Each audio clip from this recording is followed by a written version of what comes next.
Have you ever looked at your city and said, "This is trash"? I think we've all been there, but before you delete everything and start over, all you need to do is figure out what's actually wrong. Let me show you what I mean. My city was too wide, the waterfront was way too empty, and there wasn't a single focal point or anything at all worth looking at aside from the skyscraper. Which means all I had to do was expand to the shore and build everything around a single building. So today, not only do we have the perfect building to act as our focal point, I'm going to show you how to use it to make your city feel more real than it ever has, and in our case, build a massive detailed waterfront. Let's jump in.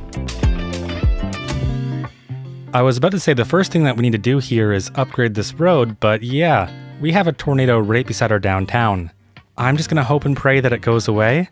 And like I was going to say is that yeah, we need to upgrade this road into a proper 4-lane with sidewalks, but I'm going to use this 4-lane boulevard, and that's because it's much bigger than a normal 4-lane road. And you can see the difference is just maybe 1 or 2 units. The only reason I care about that is for upgradability in the future. So we're going to start from this end down here, and when I'm upgrading it, I want to make sure that we're pulling to the left instead of to the right. This intersection is already pretty short, and I really don't want to make it any worse. And we also have to pay attention right here because we need this outer lane for turning. And now we should be good to just pull this all the way down, and that creates a bit of jank, but you know what? We're going to fix that after. This road will terminate here for now. And in the meantime, let's just quickly rework this highway. And we're going to confuse some poor AI. And I just keep messing this up because I don't have constant slope on. We should also do just a bit of sloping. I actually think upgrading this road is an opportunity to fix this on-ramp. Right now, it's a bit steep. It's also doing some crazy things with our bridge pillar. So what we need to do is reorientate the angle that this road is coming in on. Now we just need to curve our 4-lane into our 5-lane. And before I even touch whatever this is, I want to quickly rework the on-ramp. That right there is going to give us 2.6%, which is pretty solid. Because we're near the water, let's turn this into an elevated segment. Now, do these bridge pillars bug you? They bug me too. So let's see if upgrading this to a 6-lane highway is enough to get this fixed. And it still seems like these 2 pillars are too close. Ideally, this is the 6-lane highway. I think it looks reasonably better. We're missing a bit of flair down here, but for now, I'm gonna live with it and be happy. Alright, now it's everyone's favorite time. It's time to develop the waterfront. And it's also amazing because last time we had this amazing Anfield Stadium asset. We have another asset, and I think this one is even better than that one. This is the Oracle Park by DM Scopio. It's apparently the home of the San Francisco Giants. I know nothing about sports, so I'm probably the worst person to discuss this with, but just the asset alone is so beautiful, and it screams waterfront to me. This asset is currently in beta, but if you want to check it out, I'll leave links in the description below. Now we are going to place it directly on this road. As we can see, the contours are definitely a bit unforgiving. So to make this work, we're going to grab this height right here, and we're going to pull it all the way out to roughly right about here. And honestly, while we're here, we might as well just flatten out this road. Okay, definitely not like that. Let's try this again. I'm just continuing to break stuff. Can we just go back to normal? Oh no, what have I done? I've decided that I don't want to fight the road because the road fights back. Let's just place this in. I need to add this surface back in because I have better bulldozers set to automatically delete all grass. I could just turn it off when placing in the asset, but I'll never remember to do that. Now with the Anfield Stadium, we added a bunch of parking. But with our baseball stadium, I actually don't want to add any. Given its position on the waterfront, I really just don't want to ruin any of those views. What we are going to need is a divided wide pedestrian bicycle path, because the plan is to eventually connect back into this path over here. This is the path that I see wrapping around the entire waterfront. So I'm just going to snap alongside this concrete edge, and then we have a small issue with the terrain right here. So let's pull this out just a bit further. And honestly, while we're here, we might as well pull this water line all the way back. I don't want to do any more than this though, because what I've already done is super dramatic. The only reason we're pulling this water line back is because we're going to do a bunch of development here. So we want to make sure that we're setting up our land appropriately. Now let's wrap this around the corner, and then we're going to swap to a wide pavement path. And let's make sure that this is connected into our road. Now here's where things get tricky. We have a pretty crazy slope that we need to contend with, and part of me would just love to wrap this down, and if we step out of the boundaries of realism for a second, I think that's fairly reasonable. Once we get to this point, let's wrap back around, send that all the way down to our water line, and then curve directly into it. Now for the rest of the bike path, we're just going to follow alongside this water line.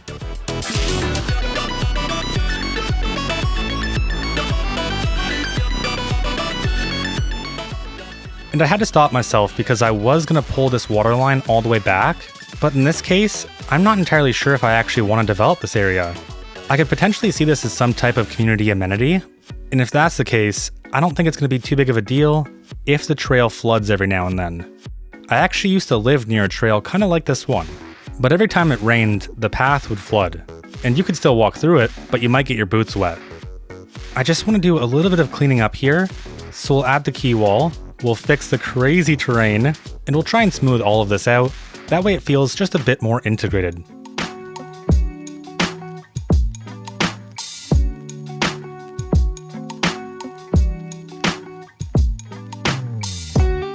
I'm starting to go a bit crazy, and I know that's when I need to take a step back. So instead, let's get to work on some of our roads. And this is a pretty tight area. We have a massive drop off, but that doesn't mean it can't work. We just need to be very careful about how we build our grid. We'll also turn on snap to guidelines. And then once I have this guideline, I just want to pull all the way down until I get to the path. And then we're going to go up 6 units because that should give us enough space for zoning. I'm going to do the same thing on this side. I can already see that down here will be a cul-de-sac. Or what we can do instead is we can wrap this road in and do something a little bit more like that, which means we'll want to extend this road slightly. Let's go 5 more units, and then we'll make that connection because that'll give us a bunch more room to zone right here. Now I just want to find the angle of this road.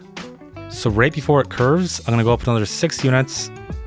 And once we connect that in, we get a pretty good angle. Last but not least, we just need to curve this road into this one. Now I want to extend all of these roads out. And I also want to trim off all of these endpoints. Actually, after looking at this a little bit closer, what we're going to do is send this road out. And as long as we have 2 units, we should be good. And then we'll remake that connection. And this just allows for a little bit more variation, something a little bit more interesting, which means we probably don't need this cul-de-sac anymore. Now let's just keep following alongside our bike path. Now let's commit some sins. We are going to do a whole bunch of sloping here. It's just going to make developing this area so much easier. And as a developer, you'll be able to squeeze more out of the land, which theoretically means you should have more profits. But the real beauty is that we can grab a 2-lane road, send it all the way across at a 0.4% grade, and now we're going to be able to get zoning on both sides. Before we focus too heavy on the waterfront, I do want to get Daffodil Street zoned out, and as of right now, the office demand is still broken, so we're going to have to take matters into our own hands. And what that means is just plopping down a few buildings that I think looks really good. This is the Brunswick asset, and it is quite beautiful. Let's throw that down right there. And would you look at that? A company fills in immediately. We're going to get really granular here for a second. Let's add in a pedestrian path that's going to wrap all the way around this building. And then we just want to make sure it's the same height as the building. Now we can add a key wall all the way around it. And I think this is going to make for some really nice detailing later on. But the only reason why I want to do that right now is so that I know how much room I have right here, because the goal is to have enough zoning on both sides. We won't have anything too dense, but maybe some southwestern row homes, and we'll go 2 deep on each side. And then while that's filling in, let's finish out this top area. Office is really the big thing that we need here, and I totally forgot that we have the Office Evolution Pack. And I really think a few of these buildings are going to look really nice here. And I just want to make sure all of these have filled in. Yes, they have. Perfect. Next up, I really want to try and find a way to work this Brandon Life Center in. And to me, this building is screaming for this area right here. So goodbye road and cul-de-sac. We've moved on to the Brandon Lifestyle Center. I really want to detail this building though, so I'm going to try and pull back the terrain as much as I possibly can. And nothing says Brandon Lifestyle Center like being on a roof and looking directly at a highway. Or at least a bridge. It's a nice bridge though, we can give it that. Oh, they even got a skate park. Okay, that's pretty sick. I like that. Let's pull this back and get it positioned more in the middle, because our main frontage road for this building is going to be a pedestrian road. And we're just going to wrap that all the way around. Although we need just a bit more room to make this work perfectly. So let's get this positioned even closer to this road. And does that give us enough room? Please say yes.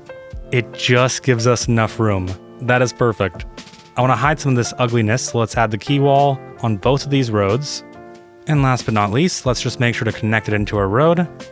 Before I forget, let's just give this area a district. The current name is Brightwater Mills. If you have a better name, please comment it below. I should also probably mention, on stream, we did all of the renaming. So now we have the Sea Bank, we have Warwick Park, New Lithia Mall, and lastly, King's Estates. Thank you to everyone who suggested names. Seriously, it's really appreciated. Behind all of our office buildings, if we don't do something with it, it's just going to end up looking really weird. So let's start by leveling all of this out, and then we're going to take a small pedestrian street. We'll snap onto this middle point, send it to the edge of this building, and the only reason why I'm not going to connect in is because that's a negative 13.6% grade. We unfortunately will need to add a cul-de-sac down here, but that actually gives me the idea, what if we pull this all the way out to the edge and have this be some sort of lookout? I guess the only thing you're really looking at is the back of these people's homes, but I'm sure they don't mind about privacy. Then we need to add a retaining wall here and here. First, let's break the node. And to get this section finished, we're just going to do a little bit of sloping. And this just feels like a really good opportunity to add in a path. Now let's continue this pedestrian road all the way down, and we will connect it into this side, mostly just because we have a bunch of free real estate right here, and we can use our trees to cover all that up. On the opposite side, let's just add in some more low-density office. We'll add a key wall on Poplar Street, and then we just want to flatten all of this out. Now I want to start moving just a bit quicker, and in order to do that, I want to grab a wide alley with sidewalks, snap directly into the middle of this road. Let's make sure our contour lines are on, because we want to do our best to follow this angle. And something like that is pretty much perfect. Alongside Daffodil Street, I really want to see some commercial businesses, and I totally forgot we have these amazing assets. They are just so perfect. Or wait, actually, what about a bunch of commercial development alongside the waterfront so you can come down here, get some food, look at the water, go for a bike ride? I think all of that sounds really good. I was gonna say I just want to smash a few of these together, but we've hit milestone 18. We're an expansive metropolis. We get pretty much nothing, but we only have 2 milestones left before we've beaten the game.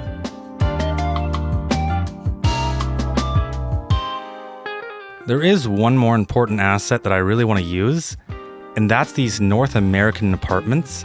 They kind of remind me of a senior living home, but also at the same time, they have a really good waterfront feel to them. So we'll just get 4 of these right here.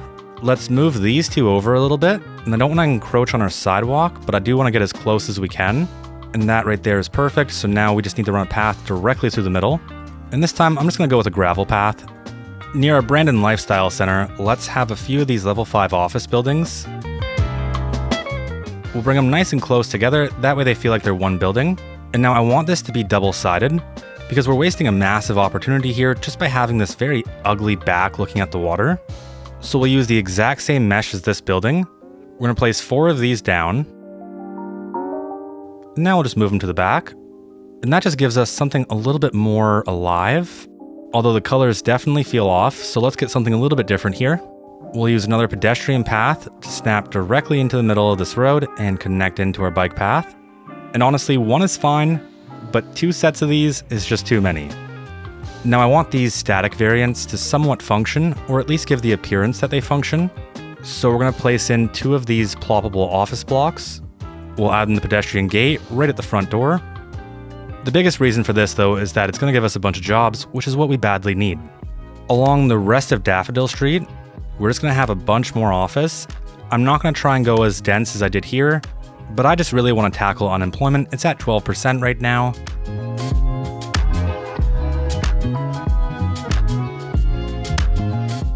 Now I decided to get rid of the road here because we're going to place a pedestrian road instead. And I honestly think it's going to come out looking a lot better. Something like that is pretty much perfect.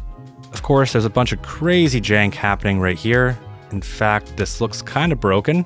So let's use Move It to try and clean this up a bit. Let's add a retaining wall right here, and we're going to flatten out this entire top section.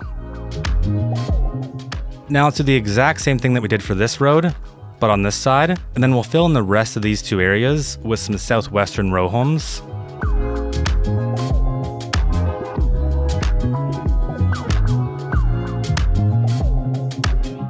Now in this spot, there really isn't that much room for zoning, and because we have all these people working in the area, I figure we might as well give them a place to come sit down, grab something to eat, and just take in the beautiful scenery, and potentially sue the city with how dangerous this is.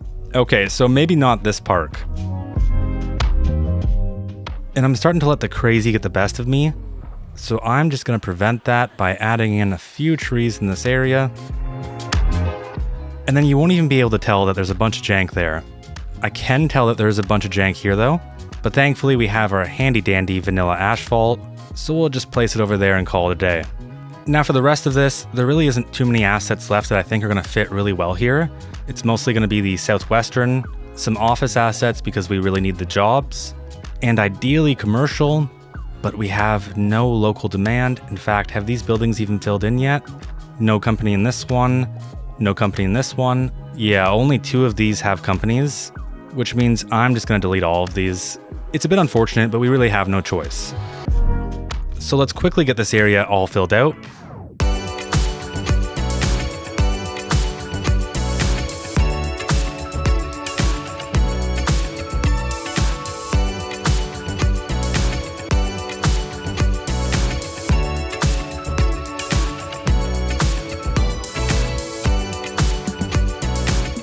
There is something pretty concerning. We have a bunch of hearse icons, and obviously it makes sense.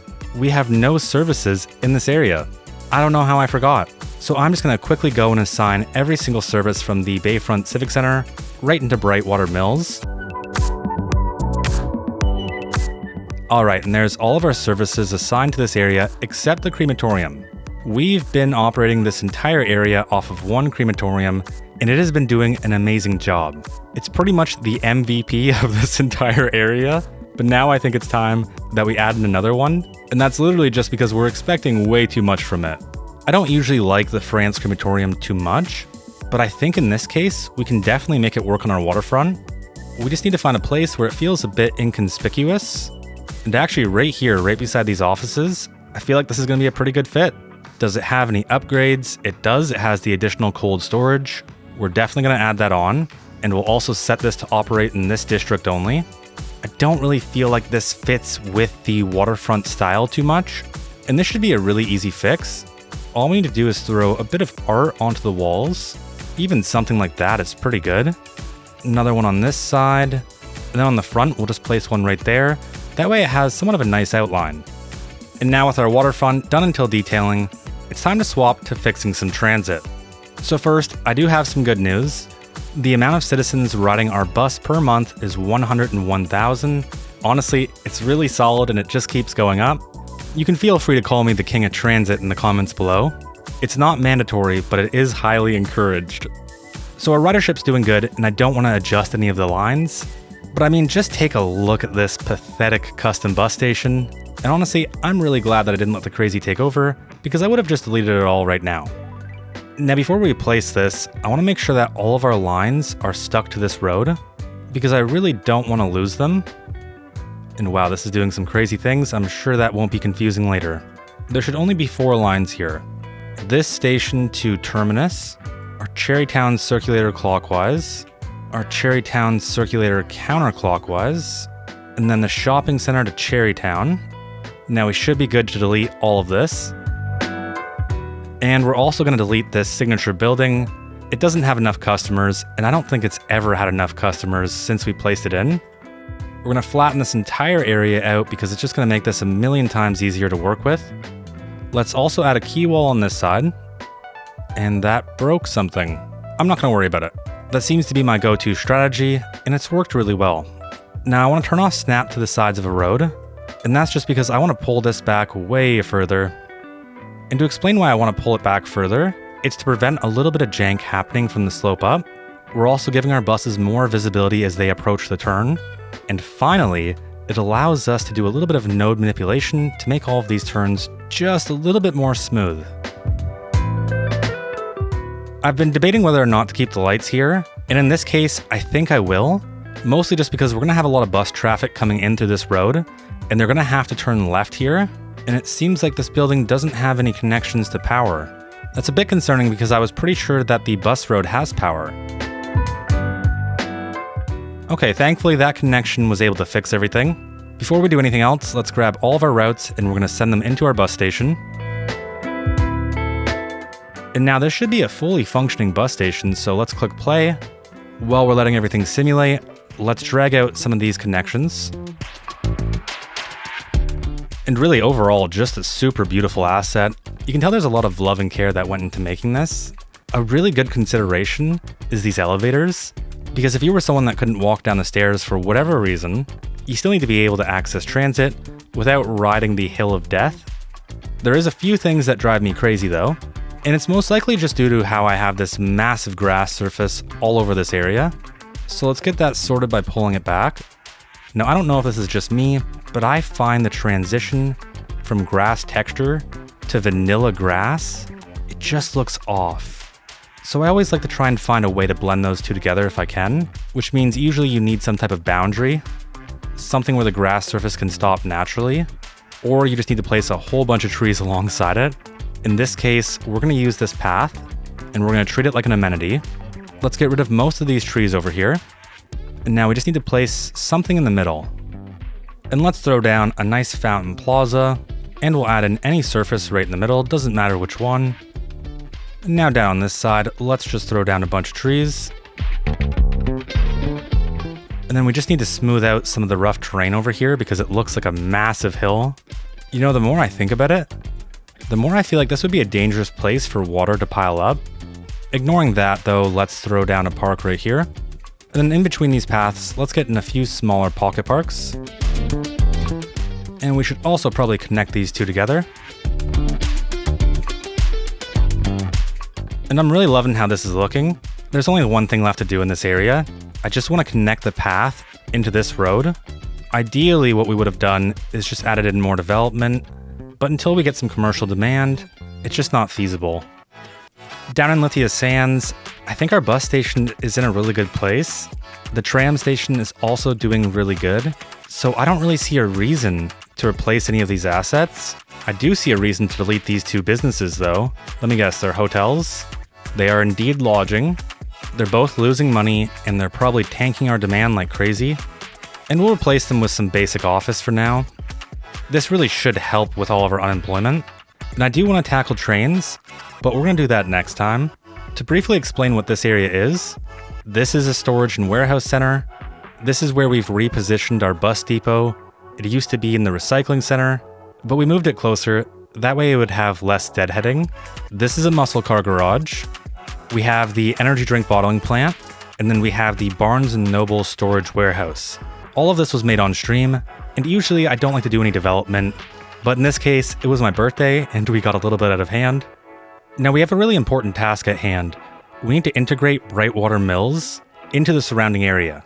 Right now it feels naked and bare, and we're missing something just to give it that oomph. And our baseball stadium definitely needs a bit more love. If the water was just a bit deeper here, I would have loved to add a few boats alongside the shore. But because we don't have that, we're going to make a small walking area.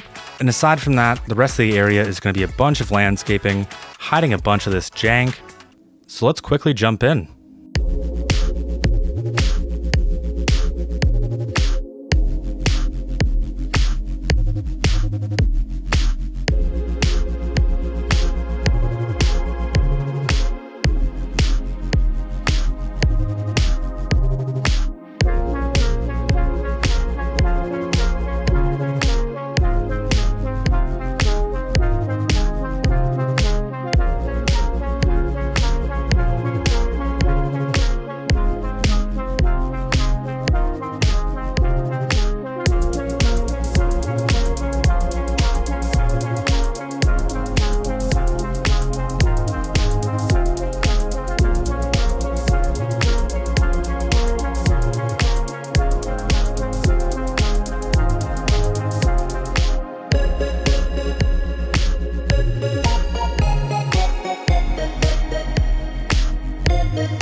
There is something that's bugging me, and I feel like I was supposed to do it, but I honestly can't remember what it was. So with that, let's jump into a quick before and after.